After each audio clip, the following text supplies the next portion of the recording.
और देखिए इस बीच झारखंड से बड़ी खबर है, जहां झारखंड के 6 जेलर बदल दिए गए हैं। झारखंड के 6 जेलर का स्थानांतरण कर दिया गया है। रांची के बिरसा मुंडा केंद्रीय कारा होटवार के जेलर मोहम्मद नसीम अब केंद्रीय कारा पलामू के जेलर बने हैं।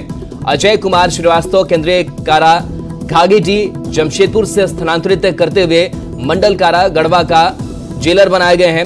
रमाशंकर सिंह को खूंटी से केंद्रीय कारा दुमका भेजा गया है, तो सुबोध कुमार पांडे को केंद्रीय कारा दुमका से केंद्रीय कारा गिरिडीह का जेलर बना दिया गया है।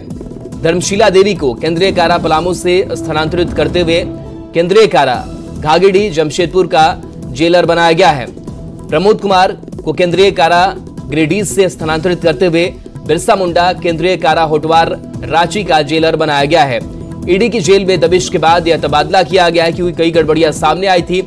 इन जेलर्स को लेकर के जेल के अंदर साजिश रची जा रही थी, जिसका खुलासा हुआ। ईडी के अधिकारियों को ट्रैप करने और उन पर हमले कराने की रांची के केंद्रीय कारागार से साजिश रची गई थी और इसी मामले में अब यह स्थानांतरण किया गया है, जिसके बाद ईडी की बिरसा मुंडा केंद्रीय कारा में दबिश दिखी थी।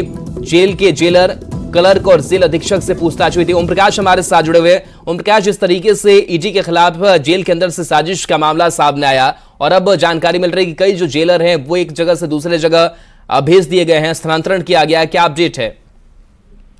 जी बिल्कुल, अगर बात करें तो जो बिरसा मुंडा होटवार जेल के जेलर हैं उन्हें बदल दिया गया। प्रमोद कुमार को जो गिरिडीह में थे उन्हें बिरसा मुंडा केंद्रीय कारागार होटवार का जेलर बनाया गया है और इसके साथ ही 5 अन्य जिलों के भी जो जेलर हैं उनका ट्रांसफर किया गया है। मोहम्मद नसीम जो कि बिरसा मुंडा केंद्रीय कारा में थे और उन्हें यहां से पलामू का जेलर बनाया गया है। बता दें कि पूरे मामले में होटवार जेल के अंदर से कई साजिशें रची जा रही थी। ईडी के अधिकारियों तक को ट्रैप करने और उन पर हमले कराने की साजिश जो है वो जेल के अंदर से रची जा रही थी। प्रेम प्रकाश के साथ जेलर और जेल अधीक्षक, साथ में क्लर्क की गठजोड़ की बातें भी सामने आई थी, जिसे लेकर ईडी ने इन तीनों को पूछताछ के लिए एक एक दिन करके बुलाया था। तीनों को अलग अलग दिन, और इन तीनों से पूछताछ में कई अहम जानकारियां जो है वो मिली थी, जिसके बाद से जो जेल प्रबंधन है उस पर सवाल उठ रहे थे और कहीं ना कहीं कहा जा सकता है कि उसका ही दबाव जो था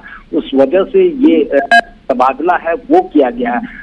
तो जाहिर सी बात है, बिरसा मुंडा केंद्रीय कारा से जिस तरह से नक्सली हमला कराने की बात हो या फिर संगठित अपराध के अपराधियों के समर्थन लेने की बात हो, उनके द्वारा हमले कराने की बात हो, इन तमाम चीजों की जो जानकारियां थी वो ईडी के समक्ष आई थी और उसी को लेकर ईडी के द्वारा छापेमारी भी की गई थी। उसके बाद लगातार जेल प्रबंधन पर सवाल उठ रहे थे। वो जेल के अंदर से लगातार फोन जो थे उसका इस्तेमाल करने की भी बातें सामने आ रही थी।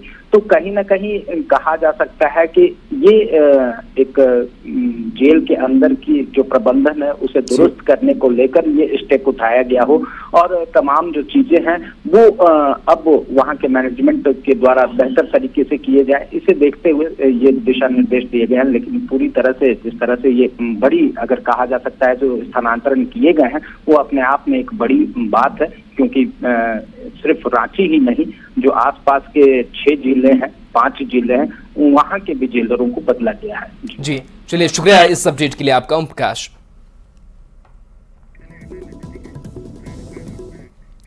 और एक नजर इस वक्त की हेडलाइंस पर।